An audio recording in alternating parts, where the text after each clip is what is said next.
कि जल्दी से तो में शामिल होना है ना, इसलिए खिल गया। एकदम चेहरा प्रसन्न रहता है एकदम।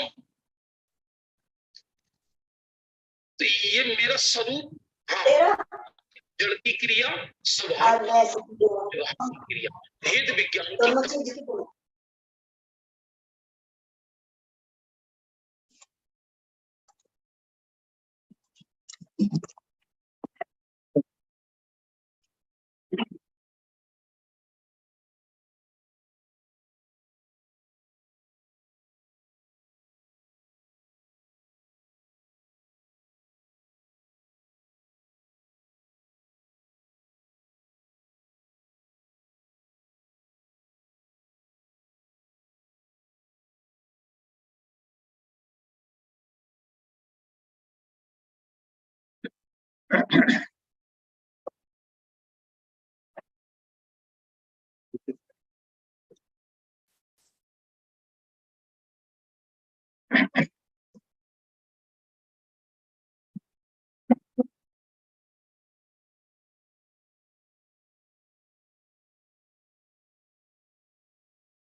णमो अर्हन्ताडं णमो सिद्धाडं णमो वायर्याडं णमो अज्झायाडं णमो लोवे सव्यसाहुडं मंगलम भगवान वीरो मंगलम गौतमो गणि मंगलम कुंद कुंदार्यो जैन धर्मोस्तु मंगलम सर्व मंगल मांगल्यम सर्व कल्याण कारकम प्रधानम सर्व धर्माणां जैनम जयतु शासनम वंदितु सर्व सिद्धे धोमचलमणोवं गतिं पत्ते वोच्छामि समय पाहुड निर्मो सुद केवली भणिदम्।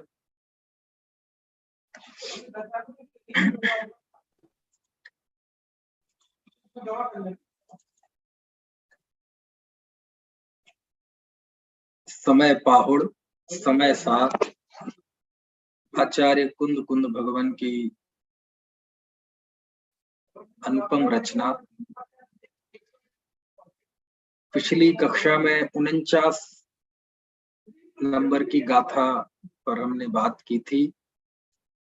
अरस्मरूपम गंधम अब्बत्तम चेदना गुणमसद्दम जान अलिंग गहड़म जीव मणिदिठ संठाणम। जीव को अरस, अरूप, अगंध, अव्यक्त, चेतना गुणमयी, अलिंग ग्रहण और अनिर्दिष्ट संस्थान वाला जानो। चूंकि ये जीवाजीव अधिकार है और आचार्य को जीव की भिन्नता बतानी है। और अब आगे जो आने वाली गाथाएं हैं, ये गाथाएं निषेध की पराकाष्ठा है, क्योंकि अध्यात्म में जो निषेध की शैली होती है उसके बिना जीव के अंदर हलचल नहीं मचती। निषेध की शैली बहुत आवश्यक होती है, उसके बिना पता नहीं चलता कि हमारे अंदर अज्ञान कौन सा है। अब ये जो 50 से 55 नंबर तक की 6 गाथाएं हैं, ये हम पढ़ेंगे। और क्या है इन गाथाओं में, तो 29 प्रकार के भाव आचार्य ने गिनाए हैं और ये कहा है कि ये जीव के नहीं है।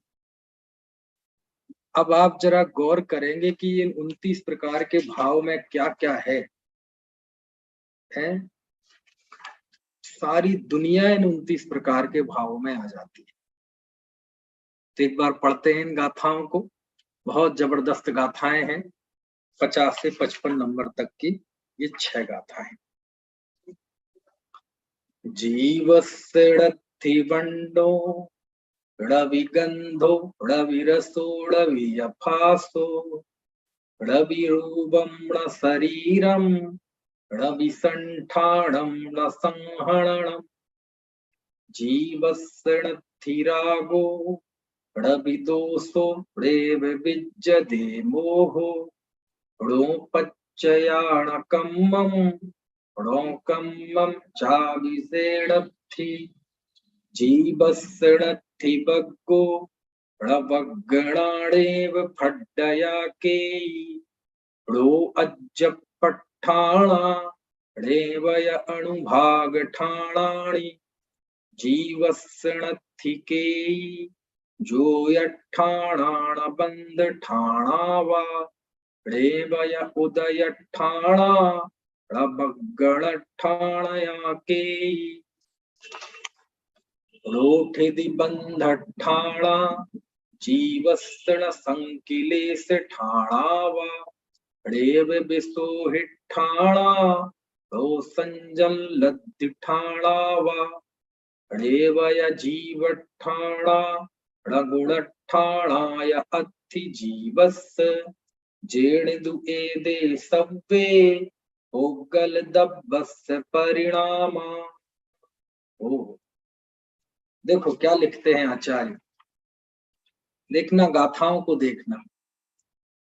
जीवस्स रत्थि वर्णो, जीवस्स रत्थि वर्णो मतलब वर्ण जीव का नहीं है, जीव के वर्ण नहीं है, जीव के यानी जीव का वर्ण नहीं है, ठीक है। णविगंधो जीव के गंध भी नहीं है, णविरसो जीव के रस भी नहीं है, णवियफासो जीव के स्पर्श भी नहीं है, ठीक है। णविरूपम रूप नहीं है, णशरीरम शरीर नहीं है, णविसंठाणम संस्थान नहीं है, णसंहरणम संहनन नहीं है। अब इन शब्दों से आपका परिचय मुझे लगता है जरूर होगा पहले से। वर्ण, गंध, रस, स्पर्श, ये सब इनके भेद भी लगाते जाएं। जैसे वर्ण 5 प्रकार के होते हैं, काला, पीला, नीला, लाल, सफेद। तो क्या अर्थ हुआ कि जीव काला नहीं है, पीला नहीं है, नीला नहीं है, लाल नहीं है, सफेद नहीं है, और बाकी जितने रंग हैं इन्हीं से मिक्स होकर बनते हैं, है ना। जैसे नीला और पीला मिला दो तो हरा बन जाता है, लाल में सफेद मिला दो तो गुलाबी बन जाता है, नीले में सफेद मिला दो तो स्काई ब्लू हो जाता है। ऐसी एक के ही कितने सेट बन जाते हैं। हमारे जो प्रिंटर्स होते हैं ना, प्रिंटर होते हैं रंगीन प्रिंटर 4 कलर, और घरों में जो प्रिंटर होते हैं, तो आप इनमें जाएंगे तो 3 रंग डलते हैं केवल इनमें, एक लाल, एक पीला और एक नीला, और ये मिलके सारे रंग बना देते हैं। आप कोई भी कलर का प्रिंट निकालें, समझ में आया। तो मूल रंग 5 ही हैं, काला, पीला, नीला, लाल, सफेद, बाकी सब ये मिक्स होकर बनते हैं, समझ में आया। तो कहने का आशय ये है कि जब कहते हैं जीव के वर्ण नहीं है, तो 5 वर्ण लगा। जीव की गंध नहीं है ना, सुगंध दुर्गंध ये जीव के नहीं है। तो अब इसमें जब कह दिया कि जीव गोरा नहीं है, काला नहीं है, उसके रंग नहीं है ना, तो अब क्या, किस बात की उद्विग्नता। फिर रस नहीं है ना, खट्टा, मीठा, कड़वा, कसायला, तीखा। फासो स्पर्श नहीं है, ठंडा, गरम, रूखा, चिकना, कड़ा, नरम, हल्का, भारी, ये कुछ भी नहीं है ना। णविरूरम रूपम रूप नहीं है, णशरीरम शरीर नहीं है, जीव का शरीर नहीं है, ना औदारिक शरीर, ना बैक्रियक शरीर, ना कारमाण, ना तेजस और ना आहारक, कोई भी शरीर नहीं है। रवि संठाणम, न संस्थान है। 6 प्रकार के संस्थान होते हैं ना, है समचतुर संस्थान, न्योग्र परिमंडल संस्थान, है ना, कुब्जक संस्थान, वामन संस्थान, स्वाति संस्थान, हुंडक संस्थान। तो ये कोई संस्थान नहीं है, जीव का नहीं है ये संस्थान, है ना। णा संहरणम, और जीव के संघनन नहीं है। समझ में आया ना, जीव का संघनन भी नहीं है। देखो आप 6 प्रकार का संघनन होता है। वज्र वृषम नाराज संघनन, नाराज संघनन, अर्ध नाराज संघनन, असम प्राप्त सपाटी का संघनन। ये सब सुने हैं कि नहीं आपने? 6 संघननों के नाम सुने हैं। ऊपर के 3 उत्तम संघनन कहलाते हैं, वो तो अभी इस काल में होते ही नहीं है। कहते हैं ना कि पंचम काल में मोक्ष नहीं होता। क्यों नहीं होता? क्योंकि वज्र वृषम नाराज संघनन इस काल में नहीं होता, क्योंकि मोक्ष तो वज्र वृषम नाराज संघनन से होता है। अरे भैया, वज्र वृषभ नाराज संघनन वाला तो 7वें नरक में भी चला जाता है, और उसी संघनन वाला मोक्ष चला जाता है। इसका मतलब वज्र वृषभ नाराज संघनन से मोक्ष होता हो, सो ये बात नहीं है। तो फिर कहते तो हैं, हाँ व्यवहार का कथन है, व्यवहार की दृष्टि से ठीक है, लेकिन परमार्थ से तो आत्मा में संघनन ही नहीं। जब शरीर ही नहीं है तो संघनन कहाँ से होगा? समझ में आ रही है बात? तो देखो लिखते हैं आचार्य, णा संहरणम, संघनन नहीं है। जीवस्सड़थी रागो, जीव का राग नहीं है। रवि दोषो, दोष नहीं है। णेव विज्जदे मोहो, ना ही मोह विद्यमान है। राग नहीं है, द्वेष नहीं है, और मोह भी विद्यमान नहीं। णा एव विज्जदे मोहो, और ना ही मोह विद्यमान। णोपच्चया, प्रत्यय भी नहीं है। बंध के प्रत्यय है ना, मिथ्या दर्शन, अविरति, प्रमाद, कषाय, योग, है ना। णकम्मम, जीव का कर्म नहीं है। णोकम्मम चाबी से लत्थी, और वे नौकर्म भी उसके नहीं है। कर्म भी नहीं है, नौकर्म भी नहीं है। मोहराग द्वेष ऊपर आ गए, मतलब भाव कर्म भी नहीं है ना। जीवस्य लत्थी बग्गो, वर्ग नहीं है। बग्गणा, वर्गणा नहीं है। एक बड़े सैद्धांतिक शब्द है ये, वर्ग, वर्गणा, स्पर्धक, है ना। ड़ेब फड्डया केई, ना ही कोई स्पर्धक है। फड्डया मतलब स्पर्धक, है ना, कर्मों का जत्था। ड़ो अज्जप फट्ठाणा, अध्यात्म स्थान। अज्जप फट्ठाणा मतलब अध्यात्म स्थान नहीं है। ड़ेबया, और ना ही अणुभाग ठाणाणी, अनुभाग स्थान है। कर्म के उदय से जो स्थितियां बनती है ना, वो अनुभाग स्थान है। ये अध्यात्म स्थान मतलब ये मत समझना कोई इसमें आत्मा की बात होती है ना। अध्यात्म स्थानों का कहीं ऐसा लक्ष्य से वर्णन पढ़ने में नहीं आया।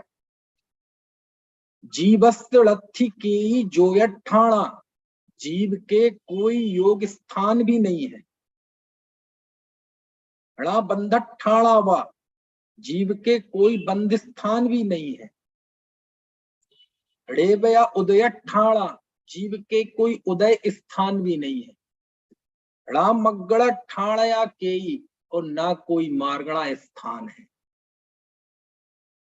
कैसे लिस्ट बनाई होगी आचार्य ने, समझ में आया ना। यानी सिद्धांत शास्त्र, कर्म फिलॉसफी, जिन जिन को जीव कहती है, जिन जिन को जीव के नाम पे निरूपित करती है, आचार्य ने चुन चुन के निकाले वो शब्द। कर्म, नौकर्म, स्पर्धक, प्रत्यय, है ना, अध्यात्म स्थान, योग स्थान, उदय स्थान, अनुभाग स्थान। यानी सिद्धांतों में इनकी चर्चाओं के अलावा और क्या है? मग्गड़ ठाण या मार्गणा स्थान। देखो तो आप, मार्गणा स्थान भी जीव के नहीं है, क्योंकि मार्गणा कहते किसे है? मार्गणा तो कहते ही उसे हैं कि जीव की खोज का नाम मार्गणा है। समझ में आया? और आचार्य कह रहे हैं कि मार्गणा भी जीव नहीं है, मार्गणा स्थान भी जीव नहीं है। गति, इंद्रिय, काय, योग, वेद, कषाय, संयम, लिस्या, ये जो 14 मार्गणाएं हैं, ये मार्गणा जीव नहीं है। कितनी है कितने इंच का सीना चाहिए बात को कहने के लिए 156 इंच का है, मार्गणा नहीं है कोई। और देखो अगली गाथा, रो ठिदी बंद ठाणा, कोई स्थिति बंद के स्थान नहीं है। जीवस्तड़ा संकलेश ठाणावा, जीव के संकलेश स्थान नहीं है। रे में विशोही ठाणा, अरे विशुद्धि स्थान भी नहीं है। रो संयम लब्धि ठाणा, और संयम लब्धि के स्थान भी नहीं है। रेव या जीव ठाणा, जीव स्थान भी नहीं है। गुण ठाणाया, और गुण स्थान भी नहीं है। जीवस्य अत्थि, जीव की। समझ में आया? इस तरह 50, 51, 52, 53, 54 ये 4 गाथाएं हो गई, और 55वीं गाथा की एक पंक्ति। ये 5.5 गाथाएं हमने पढ़ी। इन 5.5 गाथाओं में शुरुआत कहां से हुई थी? वृत्ति बंडो वर्ण, तो अंत में क्या आया? गुणठाणाया थी जीवस्रण, कि जीव के गुण स्थान भी नहीं है। तो वर्ण से लेकर गुण स्थान यदि आप इनको गिनती करेंगे तो ये 29 निकलेंगे। कितने निकलेंगे? 29। ये 29 प्रकार के भाव जीव के नहीं है। बिल्कुल चुन चुन के आचार्य ने सिद्धांत शास्त्रों में से शब्द चुने हैं। यानी कर्म सिद्धांत में, वो कर्म सिद्धांत भी सर्वज्ञ के द्वारा बताया गया है। उस कर्म सिद्धांत में जीव के नाम पे जो जो भी परिस्थितियों का निरूपण होता है, जीव का जो भी वर्णन होता है, उस सारे वर्णन को आचार्य ने यहाँ 29 प्रकार के भाव में ले लिया। गुण स्थान ही ले लिया। अब गुण स्थान से आगे क्या है? मार्गणा स्थान से आगे क्या है? कोई भी जीव को आप खोजने जाओगे तो कहीं ना कहीं मिलेगा ना वो। गुण स्थान से उससे अलग भी कोई जीव होता है क्या? समझ में आए ना?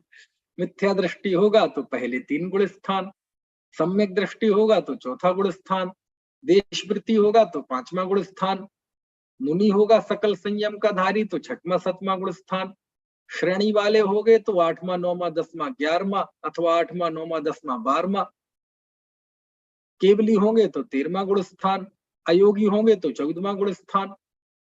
अब बताओ कहां से ले जाओगे आप जीव को? गुण स्थानों से बाहर है क्या कोई जीव?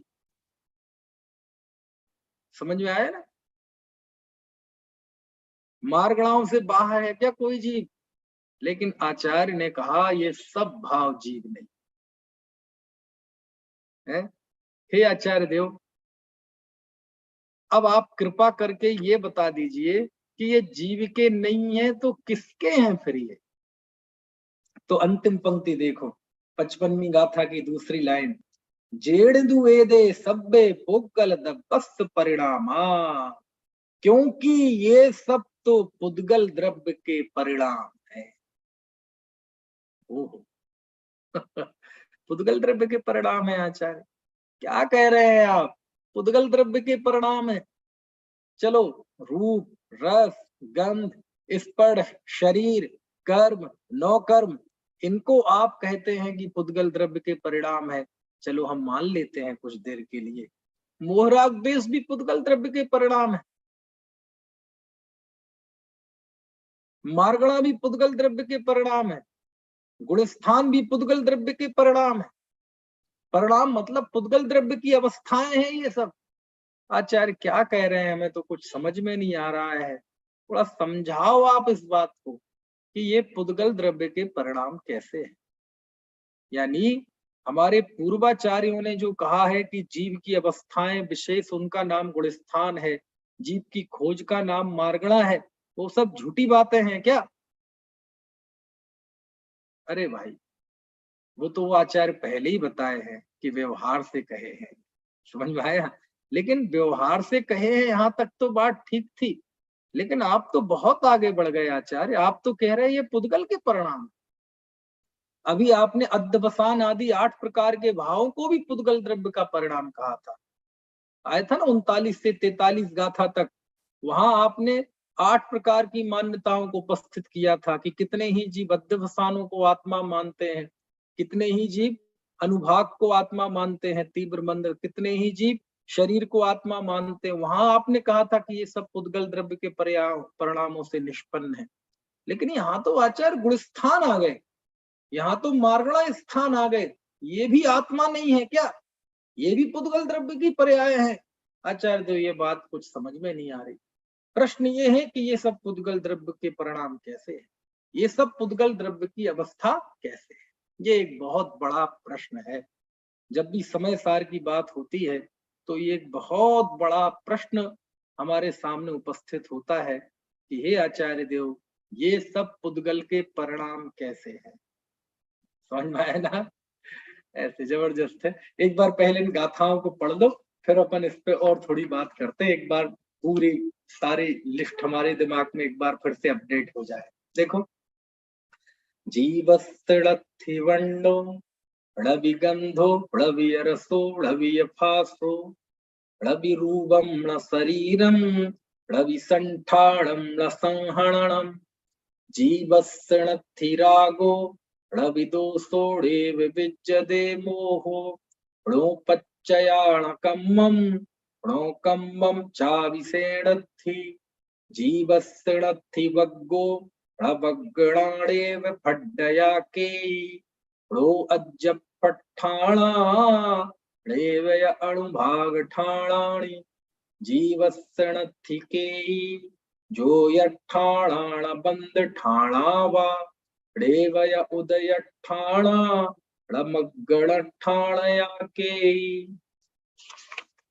णोठिदि बंध ठाणा जीवस्सण संकलेश ठाणा वा णेव विसोहि ठाणा णो संजम लद्धि ठाणा वा णेवय जीव ठाणा णगुण ठाणाय अत्थि जीवस्य जेण दुएदे सब्बे भोगल दब्बस्य परिणामा।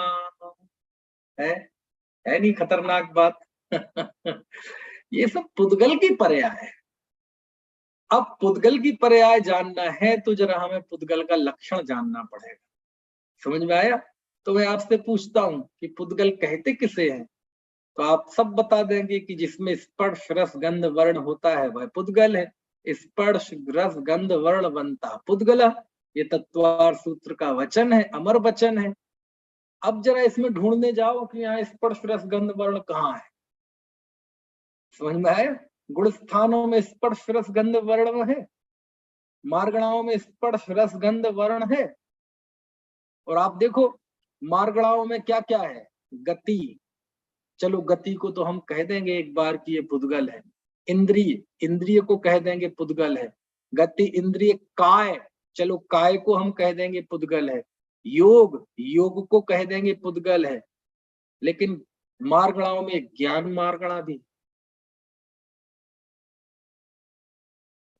ज्ञान मार्गणा में इसकी खोज की जाती है कि यह जीव मति ज्ञानी है कि श्रुत ज्ञानी है कि अवधि ज्ञानी है कि मनः परे ज्ञानी है कि केवल ज्ञानी है कि कुमति को श्रुत को अवधि वाला है।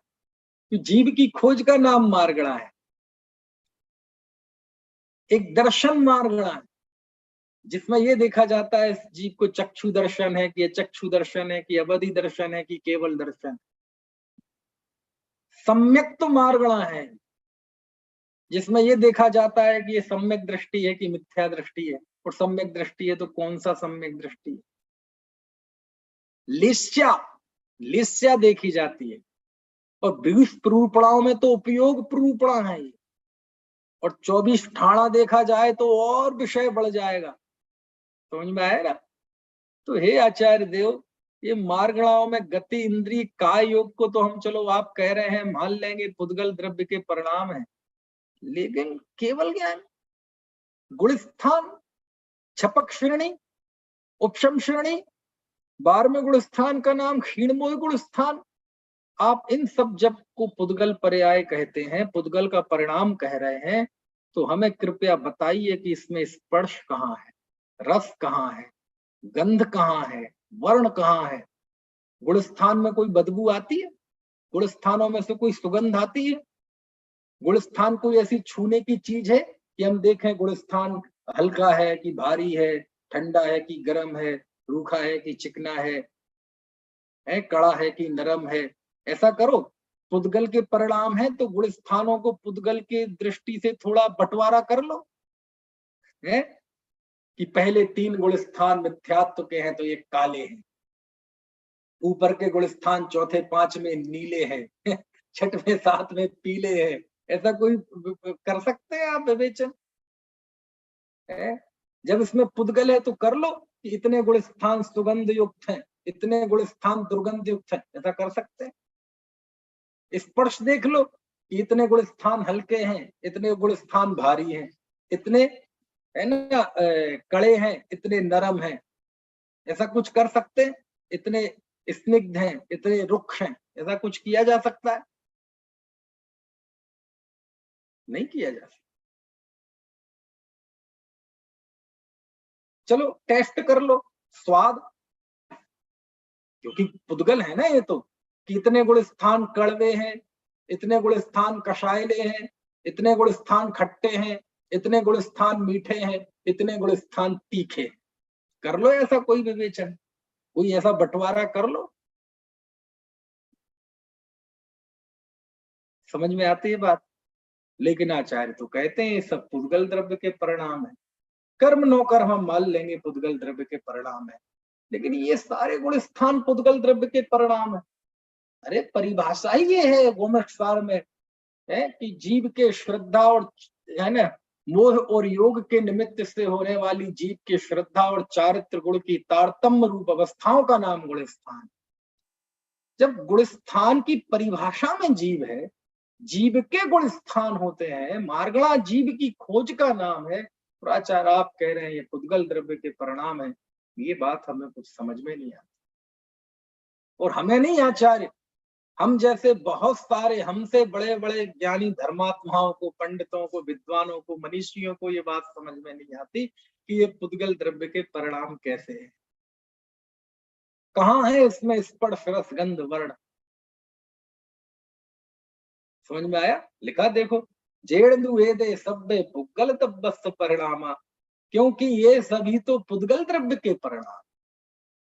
आचार्य देव, लगता है आपने लघु जैन सिद्धांत प्रवेशिका नहीं पढ़ी। बच्चों को पढ़ाते हैं पाठशाला में, पुद्गल का लक्षण स्पर्श रस गंध वर्ण युक्त पुद्गल है, जीव चेतना वाला है। अरे भाई सुनो सुनो सुनो, जो आचार्य लिख रहे हैं वो आप जो सब जानते हैं सब मिलकर, वो जानने के बाद फिर आचार्य लिख रहे हैं। समझ में आया ना? तो देखो इसकी सरल सी व्याख्या करता हूं तो बिल्कुल बात स्पष्ट समझ में आ जाएगी।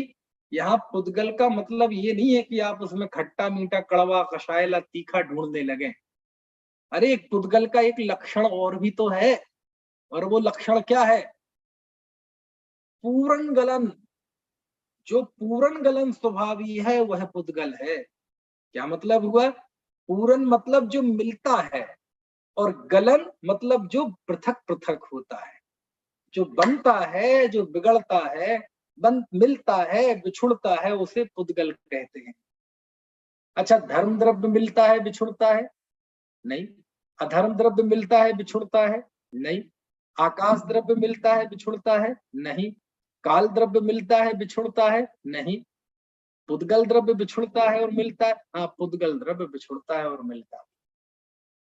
तो पुद्गल स्निग्ध रुक्षता के कारण मिलते भी हैं और बिछुड़ते भी हैं, मिलते हैं बिछुड़ते हैं, मिलते हैं बिछुड़ते हैं। ये शक्ति पुद्गल में है, इसलिए पुद्गल कहते हैं। तो ये गुणस्थान आदि को पुद्गल कहना मतलब ये गुणस्थान आदि ये परिस्थिति है, ये परिस्थिति बनती है, बिगड़ती है, बनती है, बिगड़ती है। इसका नाम है जेण दुवेदे सब्बे पुद्गल तब्बस परिणाम।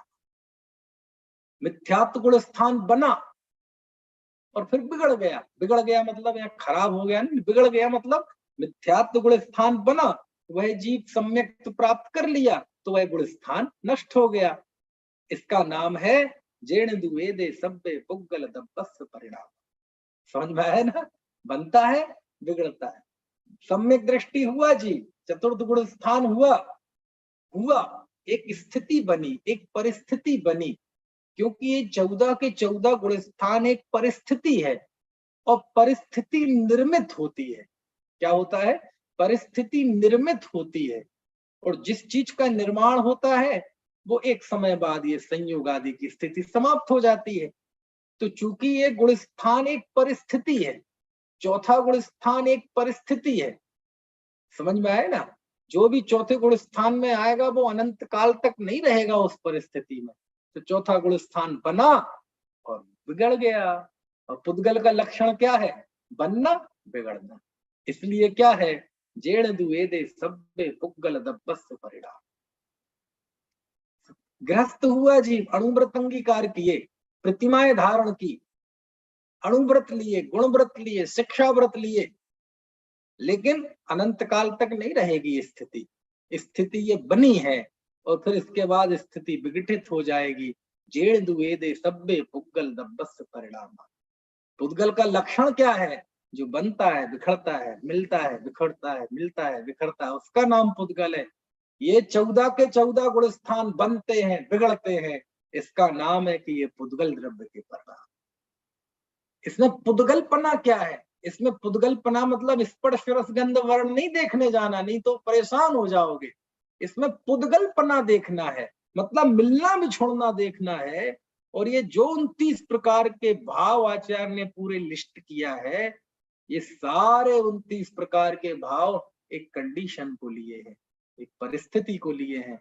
जिन परिस्थितियों से ये चीजें बनती हैं, परिस्थिति के बाद ये एक निश्चित समय के बाद ये बिछड़ जाते हैं। समझ में आती है?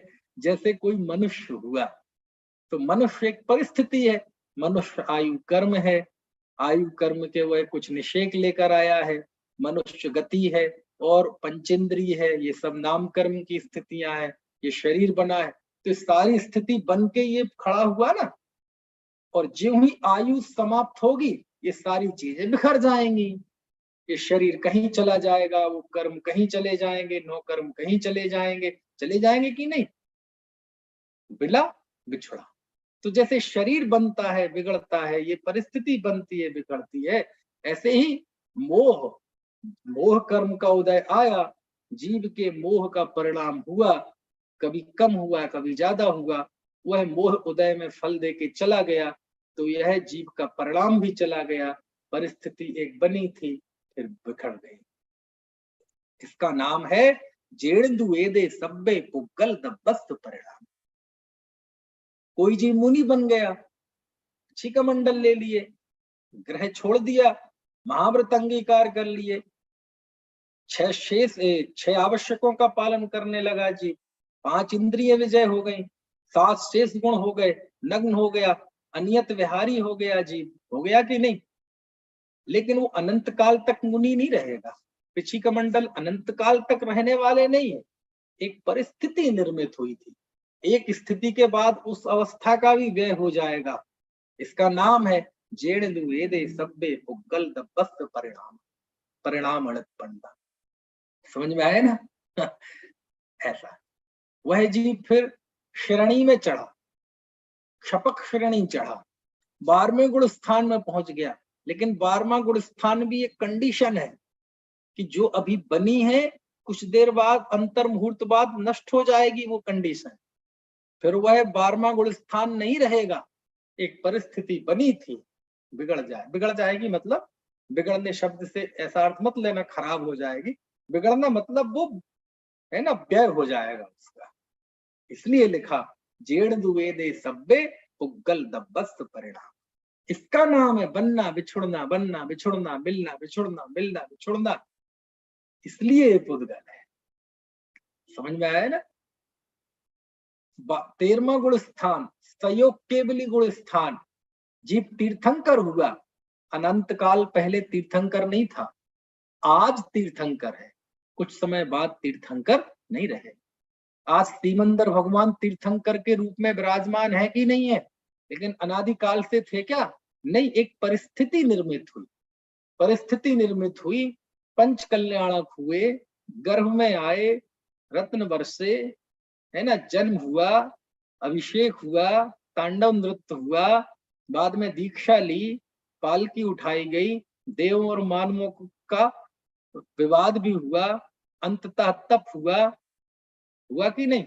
दीक्षा है तो केवल ज्ञान हो गया, समोषण लग गया, और 7 घंटे 12 मिनट दिव्य ध्वनि फिर रही है, लेकिन अनंत काल तक फिरेगी नहीं। एक समय ये आएगा कि ये 13वां गुण स्थान भी व्यय हो जाएगा, एक परिस्थिति बनी और फिर वो नष्ट हो जाएगी। इसी को कहते हैं जेड़ दुएदे सब्बे पुग्गल दब्बस परिणाम। क्योंकि जैसे पुद्गल द्रव्य बनता और बिगड़ता है, बिछुड़ता है, मिलता है, बिछुड़ता है, ऐसे ही ये स्थितियां भी बनती बिगड़ती हैं। इसलिए आचार्य इनको कहते हैं ये सब पुद्गल द्रव्य के परिणाम, क्योंकि इनका नेचर, इनकी फितरत किससे मैच करती है? उस पुद्गल द्रव्य से मैच करती। समझ में आ रही है बात? है? अभी तो जीव को यही समझ में नहीं आता कि ये मकान दुकान ये पुद्गल है, इन्हीं में ऐसा चिपटा है जैसे यही जीवन हो। है? अब ये बात कैसे समझ में आए कि गुणस्थान पुद्गल की पर्याय है?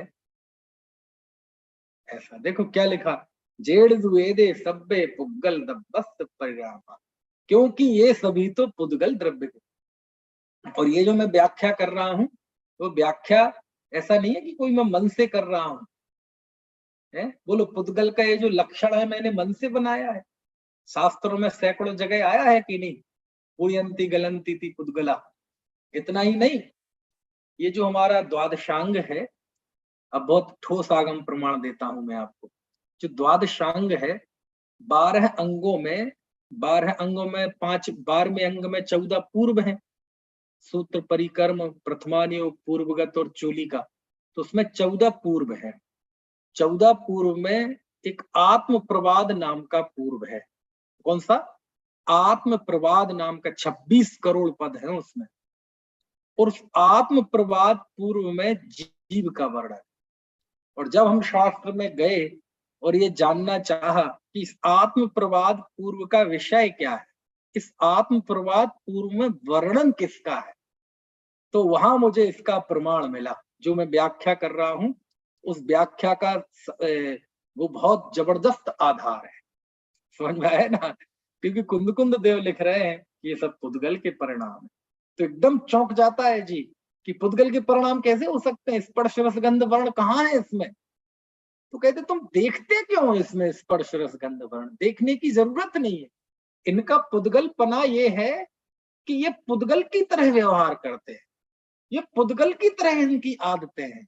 जैसे पुद्गल की फितरत है बनना बिछुड़ना, मिलना और बिखरना, ऐसे ही ये परिस्थितियां भी मिलती और बिछड़ती है ना।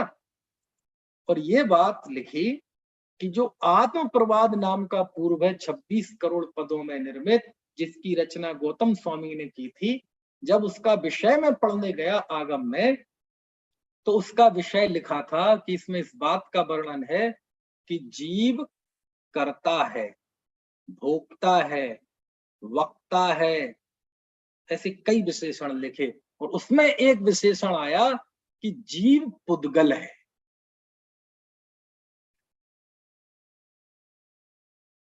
आत्म प्रवाद में वर्णन है इसका, जीव अंतरात्मा है।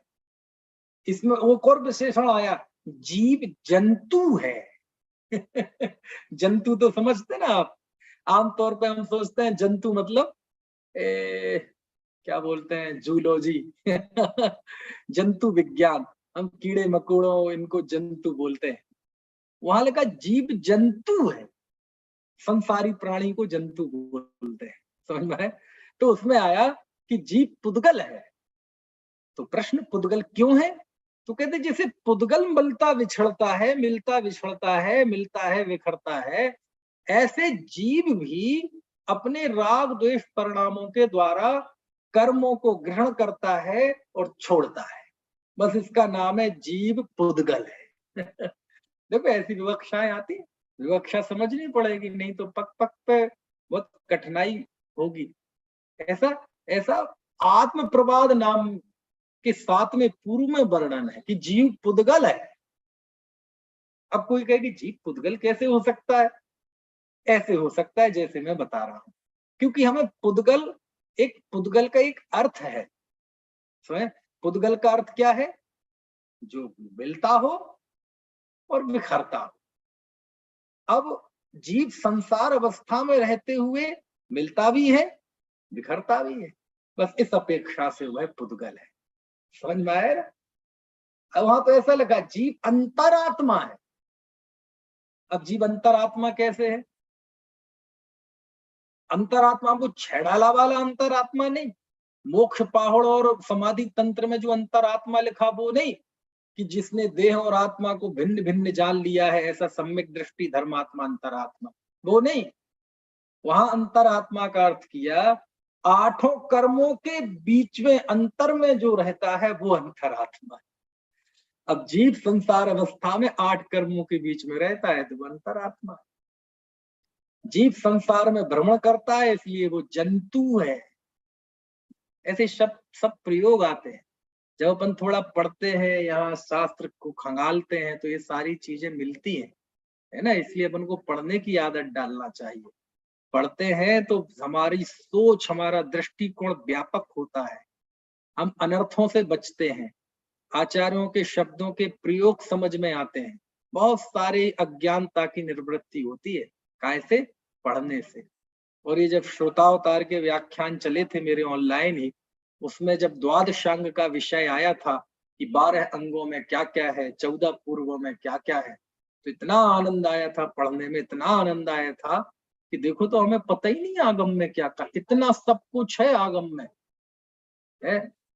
उस समय मेरे पढ़ने में आया था ये, जब हमने द्वादशांग का विषय अन्य शास्त्रों में देखा, राजवार्तिक में, हरिवंश पुराण में, धवला में, सदाशिवदास जी की भाषा वचनिका में, जयचंद जी छावड़ा की अष्टपाहुड़ की भाषा वचनिका में, जहां जहां जैसे मिला, और जब उसमें देखा तो ये चीज मिली कि जीव पुद्गल है। बोलो आप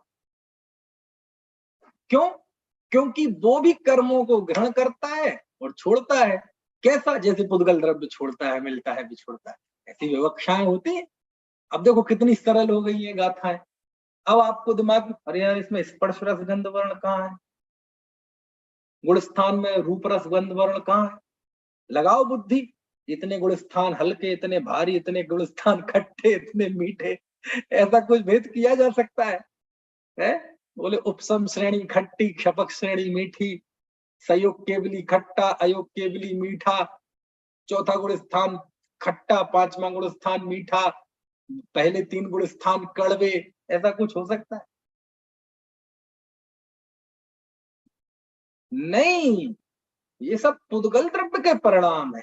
क्यों? क्योंकि जैसा पुद्गल द्रव्य मिलता बिछुड़ता है, ऐसी ये परिस्थिति बनती है, स्थायित्व तो नहीं है इनमें। समझ में है ना? स्थायित्व तो नहीं है। ऐसा बहुत गजब है, बहुत गजब है। जेण दुए दे सब्बे पुग्गल दब्बस परिणाम। ठीक है, आपको बात क्लियर हुई? इस तरह से यानी आचार्य को ऐसे प्रयोग क्यों करने पड़ते हैं?